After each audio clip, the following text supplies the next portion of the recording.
এই নাও সোহানা, আজকে 10 লাখ টাকা ফিক্সড ডিপোজিটে রেখে আসছি, ব্যাংকের কাগজ যত্ন করে রেখে দাও। আলহামদুলিল্লাহ, ঠিক আছে, এটা আমি ফাইলের ভিতরে যত্ন করে রেখে দিচ্ছি। তুমি জানতে চাইলে না কাকে নমিনি দিছি? কাকে আবার দিবে? বাচ্চাদের মধ্যে কাউকে দিছো, নাহলে তোমার মাকে দিছো, আর কাকে দিবে? আমি কি এত বড় বোকা মাকে অথবা বাচ্চাদের দিব নমিনি? এটা বোকার কি হইলো?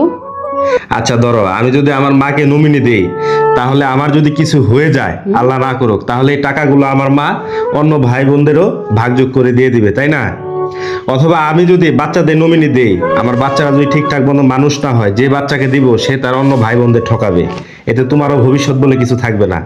মা বাবাকেও যদি দেই, তোমার ভবিষ্যৎ বলে কিছুই থাকবে না, তুমি ঠকতে পারো। কারণ আমার যদি কিছু হয়ে যায়, তাহলে তুমি আমাদের বাচ্চাদেরও ঠকাবে না, তুমি নিজেও ঠকবে না। এটা কি জেনে শুনে দিছো? তুমি তো জানোই এটা বাসার কেউ জানতে পারলে ঝামেলা হবে। হ্যাঁ জানি, তাই বলে কি আমার বাচ্চা আর আমার বউয়ের হক আমি নষ্ট করব?